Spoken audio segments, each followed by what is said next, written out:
Parece que só foi encontrada uma ossada de um crucificado. De um crucificado? Uhum. E como é que ele estava o quê? Sem buraco, sem furo nas mãos? Não, foi... Que amarravam os braços também, né? A questão do amarrar hoje está sendo questionado, porque não temos nenhum relato antigo que menciona isso. Foram as reconstituições renascentistas que falavam disso, mas nós não temos nenhum relato romano que amarrava os crucificados. Tudo bem, mas esse que encontraram? Esse que encontraram foi o seguinte: depois da Guerra de 6 Dias em Israel, em 1968, a Guerra de 6 Dias em 1967, eles estavam fazendo uma terraplanagem num bairro no subúrbio de Jerusalém chamado Givat HaMevitar.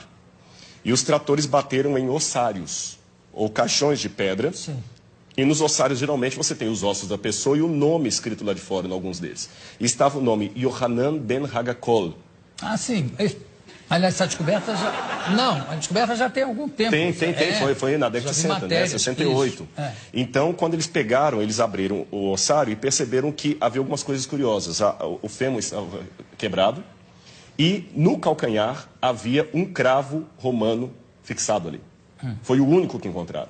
Então, a partir daquela ossada ali, eles fizeram um levantamento legístico de como seria a posição de um crucificado na cruz. E é bem diferente do que a gente imagina claro. Das reconstruções medievais. E o sofrimento de Cristo ficou de uma maneira muito mais dantesca, a visão arqueológica, e eu até diria legística, porque foram médicos de medicina forense que fizeram reconstituição da causa morte. E o negócio de cravo na mão não tem?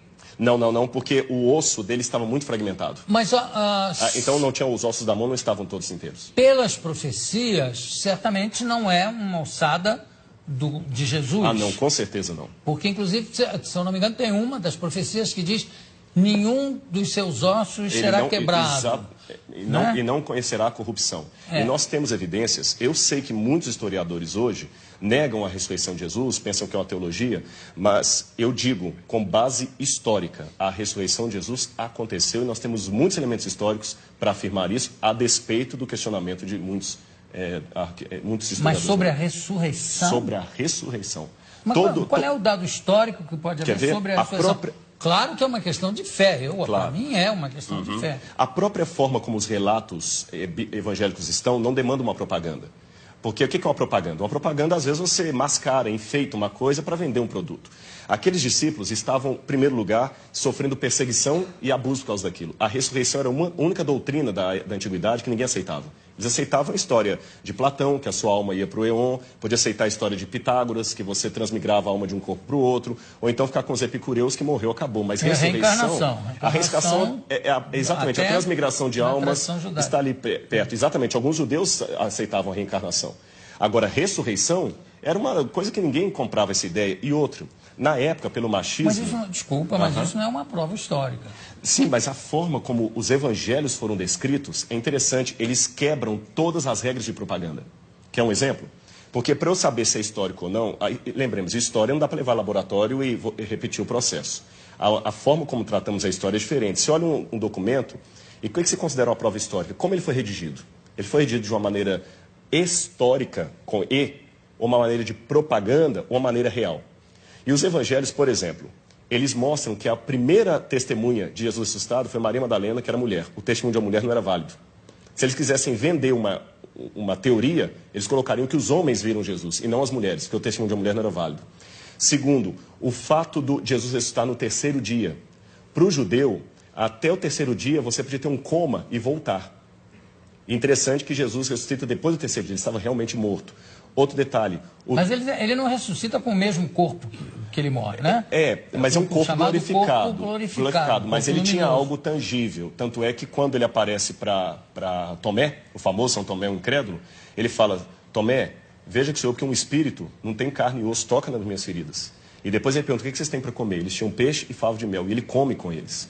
Então é um corpo glorificado, é uma questão de fé, é claro, mas tem uma continuidade com um corpo humano. Não, tudo bem, mas tudo isso, desculpa, eu sou uma pessoa de fé, né? Entendi, Estou aqui fazendo um pouco o advogado dele, que é o seguinte, tudo isso foi muito mexido, remexido na Idade Média, no primeiro imperador católico, Constantino. né? Constantino, inclusive as datas de carnaval, disso tudo para conjuminar, para juntar com as datas de feriados.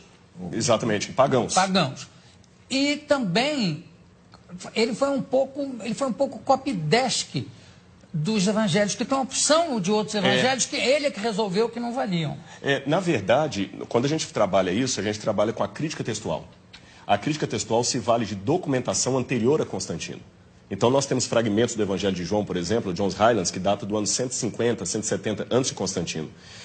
Outro detalhe, Constantino era analfabeto. E os evangelhos apócrifos que começaram a surgir, os famosos aí, com todas aquelas histórias, eles não foram aceitos no cânon. E até contrário à decisão de Constantino, que Constantino queria que eles entrassem. Esse é um detalhe curioso da história, não foi ele que selecionou 4. Constantino não tinha cultura teológica, ele, o homem era analfabeto. Constantino permaneceu pagão até o final, ele pretendeu ter se convertido. Um político fantástico. E um último detalhe, nós temos uma informação que me chama a atenção. Flávio Josefo, um historiador judeu do primeiro século, que não era cristão, ele escreveu, Jesus Cristo, houve um homem, no grego está ginestai, um homem chamado Jesus, que foi crucificado, morto por Pôncio Pilatos, e segundo os seus discípulos, ressuscitou no terceiro dia e apareceu a muitos. Flávio Josefo nunca se converteu ao cristianismo, era um historiador judeu, e ele dá esse depoimento que a ressurreição era algo testemunhado. Esse texto é tão importante que alguns críticos falam, não, foi copista cristão que interpolou, que copiou. Porém, todas as cópias de Josefo que nós temos, inclusive uma cópia, uma tradução para o árabe, feita por muçulmanos, contém esse trecho. Então, do ponto de vista da crítica textual, é um texto autêntico, original de Josefo, também testemunhando a ressurreição. Claro, eu não duvido a autenticidade dos textos. Eu duvido, em alguns casos, do testemunho em si. Quer dizer, não, eu vi, eu tive. É um testemunho, está lá escrito que ele viu e que ele teve, mas claro. Que ele esteve mais... Agora, tem uma coisa que é bom, eu gostei de você ter falado uma coisa. Na Idade Média, se acrescentaram muitas lendas. Esse é que é o problema. E o pessoal confunde as lendas que está na Bíblia. E só um detalhe com relação ao testemunho. Quando a pessoa dá um testemunho vendido, ela vai ganhar alguma coisa. O que os apóstolos ganharam com aquele testemunho? Pedro morreu crucificado de cabeça para baixo. Paulo degolado. Então, quanto tempo demora uma mentira? Essa que é a questão. Eles não ganharam nada, só ganharam perseguição. Então, das duas, uma.